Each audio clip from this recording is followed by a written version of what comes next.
വിശുദ്ധ പൗലോസ് അപ്പോസ്തലൻ റോമാക്കാർക്ക് എഴുതിയ ലേഖനത്തിൽ നിന്ന് 3-ാം അധ്യായം 21 മുതൽ 26 വരെയുള്ള വാക്യങ്ങൾ. നിയമവും പ്രവാചകന്മാരും സാക്ഷ്യപ്പെടുത്തിയിട്ടുള്ള ദൈവനീതി നിയമത്തിലൂടെയല്ലാതെ ഇപ്പോൾ വെളിപ്പെട്ടിരിക്കുന്നു. ഈ ദൈവനീതി വിശ്വസിക്കുന്ന എല്ലാവർക്കും ആരെന്നുള്ള വ്യത്യാസം കൂടാതെ യേശുക്രിസ്തുവിലുള്ള വിശ്വാസം വഴി ലഭിക്കുന്നതാണ്. എല്ലാവരും പാപം ചെയ്ത് ദൈവമഹത്വത്തിന് അയോഗ്യരായി.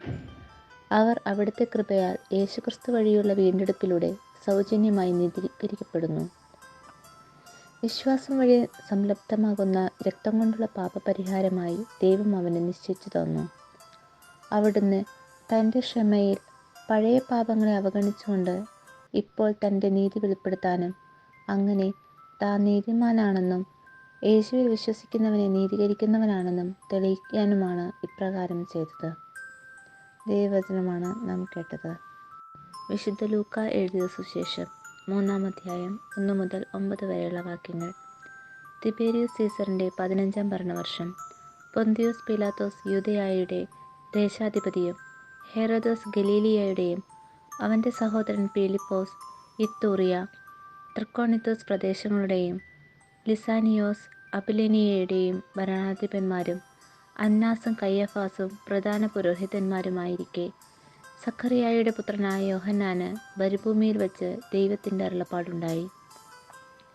അവൻ പാപമോചനത്തിനുള്ള മാനസാന്തരത്തിൻ്റെ ജ്ഞാനസ്നാനം പ്രസംഗിച്ചുകൊണ്ട് ജോർദാൻ്റെ സമീപ പ്രദേശങ്ങളിലേക്ക് വന്നു. യെശയ്യാ പ്രവാചകന്റെ പുസ്തകത്തിൽ എഴുതപ്പെട്ടിരിക്കുന്നതുപോലെ മരുഭൂമിയിലെ വിളിച്ചു പറയുന്നവൻ്റെ ശബ്ദം, കർത്താവിൻ്റെ വഴിയൊരുക്കുവിൻ, അവൻ്റെ പാത നേരെയാക്കുവിൻ, താഴ്വരകൾ നികത്തപ്പെടും, കുന്നും മലയും നിരത്തപ്പെടും, വളഞ്ഞ വഴികൾ നേരെയാക്കപ്പെടും, പരുപരുത്തവ മൃദുവാക്കപ്പെടും. സകല മനുഷ്യരും ദൈവത്തിൻ്റെ രക്ഷ കാണുകയും ചെയ്യും. ജ്ഞാനസ്നാനം സ്വീകരിക്കാൻ തൻ്റെ അടുത്തേക്ക് വന്നിരുന്ന ജനക്കൂട്ടങ്ങളോട് അവൻ ചോദിച്ചു, അണലി സന്തതികളെ, ആസന്നമായ ക്രോധത്തിൽ നിന്ന് ഓടിയകലാൻ നിങ്ങൾക്ക് മുന്നറിയിപ്പ് നൽകിയത് ആരാണ്?